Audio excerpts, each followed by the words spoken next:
The Sunday sun streamed through the stained glass windows, scattering colors of crimson and gold across the wooden pews. The church was quiet except for the murmur of hymns rising like incense. I had never been a particularly devout woman, but that morning I had felt an unusual pull to attend service. Something in me needed comfort, or perhaps distraction. I didn't know then that what I was seeking was not divine at all, it was human, raw, and forbidden. When I walked in, my eyes swept across the congregation, pausing briefly at the altar where the pastor stood tall and confident, his voice filling the air. My gaze lingered only a moment before sliding away. And then, I saw her. She sat in the front pew, her posture graceful, her face tilted toward her husband with an expression that was almost dutiful. She was dressed in a simple ivory dress that hugged her form in the most modest way, yet every line of her body seemed to speak louder than the sermon echoing through the church. Her dark hair caught the colored light, glinting like polished silk, and when she turned slightly, our eyes met. It was brief, just a glance, a second stolen, but it felt as though she had looked straight into me, through me. Her gaze was steady, curious, almost questioning, and I felt my pulse quicken. I shouldn't have stared. I shouldn't have even noticed. She was the pastor's wife, untouchable, sacred in her own right. And yet, I could not look away. The service passed in a blur. Words of scripture drifted over me, meaningless, as I found myself watching her every subtle movement. The way her fingers brushed a strand of hair behind her ear. The way her lips curved, not quite into a smile, when the pastor made a joke the congregation politely laughed at. Every detail carved itself into me, and by the time the final hymn rang out, I was no longer thinking about God or faith. I was thinking about her. When the service ended, I lingered, pretending to admire the stained glass, waiting as the crowd filed out. And then she was there, standing only a few steps away, close enough for me to notice the faint scent of jasmine that clung to her skin. She extended a hand with a warm smile, practiced but genuine. "You're new here," she said, her voice smooth, carrying a softness that seemed to settle over me. "Yes," I managed, my throat suddenly dry. "I just moved into town." "I'm Grace," she said. "The pastor's wife." The words should have made me take a step back. Instead, they drew me closer, as if the introduction itself was a test I had already failed. Her hand lingered in mine longer than it should have, her touch sparking something I couldn't name. And in that moment, beneath the vaulted ceilings and watchful eyes of saints painted in glass, I knew, this was no ordinary meeting. This was the beginning of something dangerous. The fellowship hall buzzed with laughter and chatter, the smell of brewed coffee and warm pastries floating in the air. I stayed close to the edges of the crowd, half wishing to slip away unnoticed, half hoping for another chance to see her. And then, almost as if my thoughts summoned her, Grace appeared at my side. "You survived your first service here," she said lightly, her lips curving into a smile that made my chest tighten. I laughed, nervous but genuine. "Barely. I think I daydreamed through half of it." Her eyes sparkled, and I could swear she tilted her head just slightly, as if trying to read the truth behind my words. "Don't worry. You wouldn't be the first. My husband does love the sound of his own voice." I shouldn't have laughed at that, it felt irreverent, even disloyal, but the way she said it, with quiet mischief, drew me in. I caught myself staring, too long, too openly, and she noticed. For a fleeting second, her smile faltered into something softer, almost vulnerable.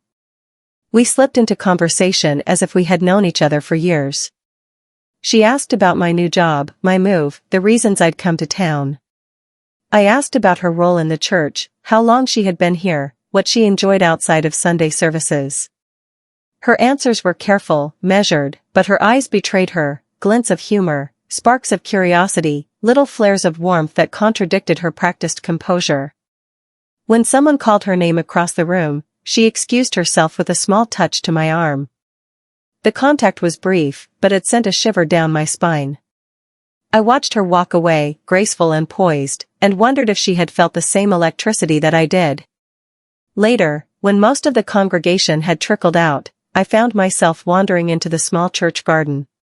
Roses and lavender lined the narrow path, and the late morning sun cast everything in a golden glow.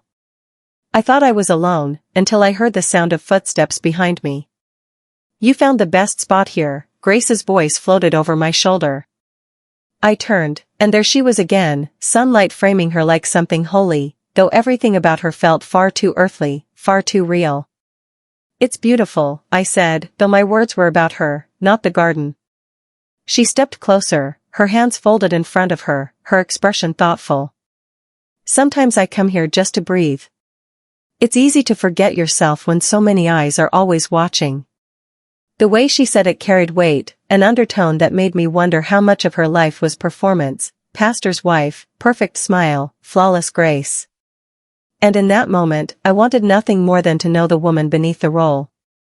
Our eyes locked, silence stretching between us, charged and unspoken. The world outside the garden might have belonged to duty, faith, and appearances, but here, in this hidden corner, something else bloomed. Something neither of us dared to name. The garden became our quiet refuge. Week after week, I found myself staying longer after services, wandering toward the roses as if by accident, and almost always, she would appear. At first, we spoke about ordinary things, the weather, the new choir schedule, the way the children in Sunday school painted angels with wild, mismatched colors. But beneath the casual words was something else, an invisible thread pulling us closer, binding us in the spaces between what we could say aloud. One afternoon, after the crowd had gone, she stood beside me near the lavender bushes. The air was heavy with their scent, and the sun was dipping low, painting her skin in warm light. She looked tired, the kind of tired that seeps into your bones, and without thinking, I asked, "Do you ever wish your life were different?" Her eyes darted to mine, wide and startled, as though I had touched a wound she kept carefully hidden. She hesitated, then exhaled softly. "All the time," she admitted, her voice barely above a whisper. The honesty of it pierced me. She was the pastor's wife, expected to be strong, flawless, endlessly giving. To hear her confess her longing for something else felt like a gift, a secret pressed into my palm. "What would you change?" I asked gently. Her lips curved into a faint, wistful smile. "Maybe I'd live somewhere quiet. By the sea. With no one expecting me to be perfect all the time." I swallowed hard, the image of her, free, laughing, unbound, searing itself into my imagination. "You deserve that," I said before I could stop myself. Her gaze lingered on me then, long and searching, as though she was weighing the risk of stepping further into dangerous waters. "And what about you?" she asked. "What do you dream of?" The truth sat heavy in my chest, unspoken. "You." I wanted to say it aloud, to let the word slip into the air between us, but instead I murmured something vague about adventure, about finding a place that felt like home. A silence stretched, thick with all the things we weren't saying. Then she reached out, brushing a stray petal off my sleeve. The touch was so small, so fleeting, yet it lingered like fire against my skin. "Sometimes," she said softly, her voice trembling with an emotion she couldn't disguise, "I wonder what it would be like to stop caring about what everyone else thinks. Just once." The way she looked at me then, open, vulnerable, hungry for something unnamed, made my breath catch. In that moment, the garden wasn't just a garden anymore. It was a confessional, a sanctuary, a place where two women could reveal the truths that had no place inside the church walls. I didn't move closer, though my whole body ached to. Instead, I held her gaze, offering her silent permission to keep breaking her own rules. Because I knew, we both knew, that we were already teetering on the edge of something neither of us could undo. It was a Wednesday evening when it happened. The church was quieter than usual, only a few people lingering after the midweek prayer gathering. I had volunteered to help arrange hymnals in the pews, mostly as an excuse to stay behind. I told myself I wasn't waiting for her, but my heart knew better. When I turned around, there she was, Grace, walking slowly down the aisle. She carried herself differently when no one else was around. Less polished, more human. Her shoulders were not quite so square, her steps not quite so measured. She looked softer. "You're still here," she said, her tone a mix of surprise and relief. "Couldn't bring myself to leave just yet," I replied, stacking the last hymnal. Her eyes lingered on me, and I felt the weight of them, warm and heavy. "This place feels different when it's empty, doesn't it?" "Lonelier," I said quietly. She moved closer, so close I could smell the faint trace of her jasmine perfume. My breath caught, and suddenly the silence between us felt like its own kind of prayer, intimate, reverent, trembling with possibility. "You always come back here," she said softly, her voice low enough that no one else could hear, even if they'd been near. "The garden, the hall, even now. It feels like you're searching for something." My chest tightened. I wanted to tell her the truth, that what I was searching for was her. But the words tangled in my throat, too dangerous to set free. Instead, I whispered, "Maybe I found it." Her eyes widened just slightly, as if she had been waiting for me to say it. And then, slowly, carefully, she reached out. Her fingers brushed mine, feather-light, almost hesitant. The touch was nothing more than skin meeting skin, but it felt like the world tilted on its axis. I froze, every nerve alight. She didn't pull away. If anything, her hand lingered, her thumb grazing the back of my knuckles as though memorizing the shape of me. "We shouldn't," she breathed, her voice trembling. "I know," I whispered back. And yet neither of us moved. The silence grew heavier, charged. The flickering candles on the altar cast golden shadows, and for a moment, it felt like the church itself was holding its breath, bearing witness to something forbidden yet inevitable. Her hand slipped fully into mine then, her grip firm, desperate, as though she was afraid of what would happen if she let go. My heart thundered in my chest, and I squeezed back, wordless, unable to hide how much I wanted her. She leaned closer, not enough to kiss, not enough to cross that final, irreversible line, but enough that I could feel the heat of her breath against my cheek. My body ached with the nearness, every cell screaming for more. And just when I thought she would close the distance, she pulled away, abrupt, sharp, as though the weight of reality had crashed back onto her shoulders. "I should go," she whispered, turning quickly, her footsteps echoing against the stone floor as she disappeared down the aisle. For days after that touch in the sanctuary, I could think of nothing else. My hand still carried the phantom warmth of her skin, my mind replaying the moment over and over until it blurred into my dreams. And when Sunday came again, my heart raced the instant I stepped through the church doors, knowing she would be there. The service was a haze. I barely heard the pastor's sermon. My eyes found her instead, as they always did. She sat beside him, posture straight, smile practiced, but I saw what no one else seemed to notice, the flicker of her gaze toward me, quick and secret, the way her fingers tapped against her lap as if restless with thoughts she couldn't contain. Afterward, she avoided me in the crowded hall, offering only the briefest smile before being swept away by parishioners. I told myself it was better this way, that maybe what had happened was just a fleeting weakness, but deep down I knew better. Desire doesn't dissolve, it waits, growing heavier with each denial. It was in the garden, of course, where we finally collided. I had gone there out of habit, though part of me doubted she would come. But when I turned the corner, she was already there, standing among the roses, her arms folded tightly as if holding herself together. "I shouldn't be here," she said the moment our eyes met. Her voice trembled, equal parts fear and longing. "Then why are you?" I asked softly. She didn't answer right away. Instead, she stepped toward me, closing the distance until only inches remained between us. I could see the storm in her eyes, the war she was fighting within herself. And then, with a sharp inhale, she whispered, "Because I can't stay away from you." The words shattered whatever restraint I had left. I reached for her, and she didn't resist. Our hands collided first, then her body pressed into mine, and finally, her lips found me. It wasn't gentle.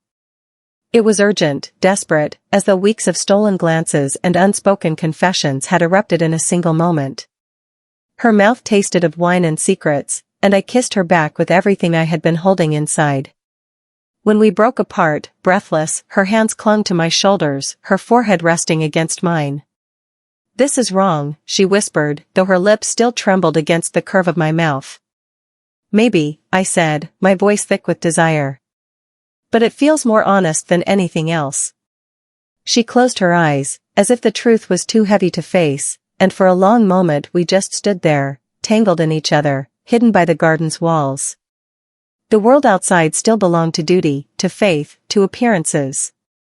But here, in this secret corner, there was only us, and the forbidden fire we could no longer deny.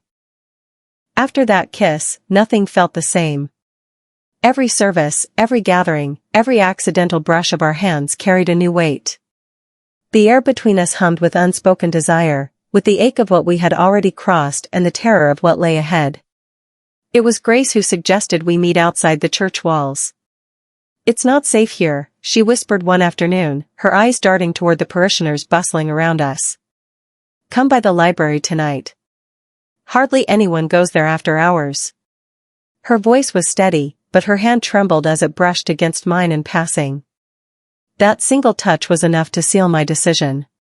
The library was dim and silent when I arrived, its tall shelves casting shadows like watchful guardians. I found her in the back corner, near a forgotten reading nook with velvet chairs and a lamp that flickered faintly. She was waiting, her ivory blouse glowing softly under the light, her dark hair loose for once, tumbling over her shoulders in waves. The sight of her like that, unguarded, almost fragile, stole my breath. "You came," she murmured, relief flooding her features. "I couldn't stay away," I admitted, stepping closer. For a while we didn't touch. Instead, we talked, really talked. She told me about the loneliness of being the pastor's wife, how people looked at her as if she were an extension of him rather than a woman with her own dreams. She confessed that she once loved to paint but had abandoned it years ago because there was never time, never space, never permission to be anything but perfect. "And now?" I asked softly. "Now I feel like I'm waking up again," she said, her gaze locking onto mine. "And it terrifies me." Her vulnerability unraveled me. I reached for her hand, threading my fingers through hers.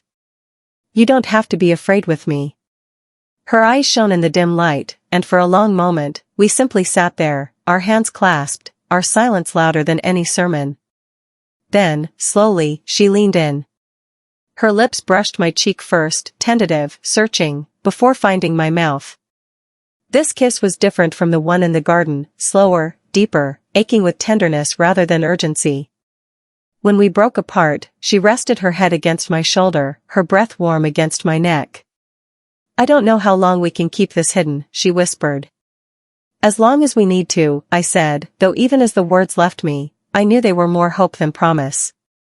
The library walls pressed in around us, filled with centuries of words that could never capture the dangerous beauty of what we were beginning. And as I held her there in the shadows, I understood, this wasn't just infatuation anymore. This was something far more consuming, something that would change both of our lives forever. After that night in the library, there was no turning back. Our stolen moments became the rhythm of my days, glances across the pews, whispered exchanges in the church kitchen, fingertips brushing in hallways where anyone could see. Each encounter left me burning, restless, craving more. Grace was the careful one, always reminding me of the risks. "If anyone finds out," she would begin, her words trailing off like a prayer left unfinished. But her eyes betrayed her, dark, smoldering, unable to deny what she felt. We found excuses to meet in hidden corners of town, the deserted park at dusk, the little cafe on the edge of the city where no one from the congregation ever ventured, the garden behind the library where ivy grew thick enough to hide us. Every time, she arrived with that same mix of fear and hunger, her body pulled toward mine even as her conscience tugged her back. One evening, rain began to fall just as we left the cafe. The streets glistened under the glow of lamplight, and we ran together, laughing breathlessly as the downpour soaked through our clothes. We ducked beneath an awning, water dripping from her hair, her blouse clinging to every curve of her body. She looked at me then, cheeks flushed, lips parted, and before I could stop myself, I cupped her face and kissed her. The kiss was fire and rain all at once, wild, reckless, unstoppable. She melted into me, her hands gripping my waist as though I were the only thing anchoring her. For a moment, the world vanished, leaving only the sound of our hearts pounding in unison. When we finally pulled apart, breathless, she pressed her forehead against mine. "We can't keep doing this," she whispered, though her hand still trembled against my skin. "Yes, we can," I said fiercely. "Because I need you." Her eyes softened, and though she didn't answer, the way her lips sought mine again told me everything I needed to know. But with every kiss, every secret touch, the danger grew. I noticed the way parishioners watched us sometimes, too closely, too curiously.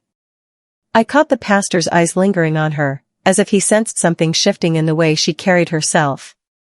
The weight of it pressed on us both, but neither of us could stop. One night, in the quiet of the garden, she clutched my hand so tightly it almost hurt. "If anyone finds out, it will ruin everything," she said, her voice breaking. I kissed her knuckles, meeting her trembling gaze. "Then let them never find out." But deep down, we both knew secrets had a way of surfacing, no matter how carefully you tried to bury them. And ours was a secret too wild, too consuming, to stay hidden forever. The closer we grew, the harder it became to hide. At first, it was just small things, her lingering too long by my side after service, the way her hand brushed mine when no one was looking. But soon the congregation began to notice subtle shifts, the pastor's wife laughing more, her eyes shining with a secret she never shared, her absence from the usual women's committee meetings. It was subtle, but people in small towns notice everything. One afternoon, as I lingered in the pews, a woman from the choir approached me. Her smile was polite, but her tone was sharp. "You've gotten very close with Grace, haven't you?" I forced a casual laugh. "She's been kind to me since I moved here." "That's all." The woman's eyes narrowed, unconvinced, before she walked away. My heart thudded in my chest, heavy with the realization that our secret world was starting to crack at the edges. That evening, Grace and I met in the garden, the roses swaying in the twilight. She looked more anxious than usual, her hands fidgeting as she paced. "They're noticing," she whispered, her voice taut with fear. "Someone asked me today why I was spending so much time with you." My stomach nodded. "And what did you say?" "That you were lonely. That I was just trying to make you feel welcome." She laughed bitterly. The perfect pastor's wife excuse. I reached for her hands, steadying them in mine. "We'll be careful. We'll make it less obvious." But even as I said it, I could see in her eyes that she doubted whether we had the strength to pull back. The truth was, the more we tried to control it, the harder it became. Each stolen kiss, each whispered promise only bound us tighter, made us crave more. That night, as the church bells tolled softly in the distance, she collapsed into my arms, her lips desperate against mine. "I can't stop," she confessed between kisses, her breath hot against my skin. "I don't want to." Her words undid me. I kissed her back, fiercely, hungrily, until we both trembled. It was madness, clinging to each other in the shadows while the world around us grew suspicious, but it felt like the only truth that mattered. And yet, even in the heat of our embrace, I couldn't silence the gnawing fear in the back of my mind. What if someone saw us? What if the pastor himself began to suspect? When we finally pulled apart, Grace looked at me with tears in her eyes. "I don't know how much longer we can keep living like this," she whispered. Neither did I.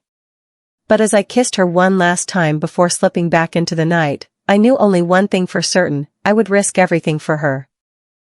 The tension could only stretch so far before it began to snap. The following Sunday, I sat in the pews, my heart pounding as the pastor delivered his sermon. His voice was steady, but I noticed the way his eyes kept flicking toward his wife. Toward Grace. And she couldn't hide it anymore. Her face carried a glow that had nothing to do with the scripture, nothing to do with him. She glanced at me once, too quickly, but it was enough. Enough for me to know. Enough for him to sense something. That evening, Grace asked me to meet her at the garden. The air was heavy, the sky streaked with a bruised violet twilight. She stood among the roses, her arms wrapped around herself as though bracing against the world. "He knows," she whispered as soon as I reached her. Or at least, he suspects. He asked me why I've been so distracted. Why I smile when no one's speaking. Why I disappear. Her voice broke, raw and trembling. I don't know how much longer I can keep lying. I took her face gently in my hands. Then don't lie anymore. Not to yourself. Not to me. Her eyes filled with tears, glistening in the fading light. Do you know what you're asking? If we're discovered, I'll lose everything. My home. My standing. My life as I know it. You'll still have yourself, I said softly. And me. The silence stretched, long and heavy, until she finally leaned forward, pressing her lips to mine. This kiss wasn't desperate like before, it was steady, aching, filled with the weight of a decision she was already making in her heart. When we broke apart, she rested her forehead against mine. I can't go on living as though I'm someone else. For years, I've been the perfect wife, the perfect woman in everyone's eyes. But with you, I feel alive. I feel seen. My throat tightened. Then come with me. Wherever you want to go, by the sea, like you dreamed. We can start over. Tears slipped down her cheeks, but she was smiling through them, radiant and fragile all at once. I don't know how. But I know I want to try. The church bells tolled in the distance, echoing across the town. For years, they had marked her life with routine, with duty, with expectations she never chose. But tonight, they sounded different, like the beginning of freedom. She slipped her hand into mine, holding it firmly, without hesitation this time. And in that simple gesture, I knew she had chosen. Not the safety of a role she never asked for. Not the mask of perfection she had worn for too long. She chose me. And though the road ahead would be uncertain, maybe even dangerous, I also knew this, the forbidden fire between us had become something deeper. Something worth the risk. Because for the first time, both of us were free.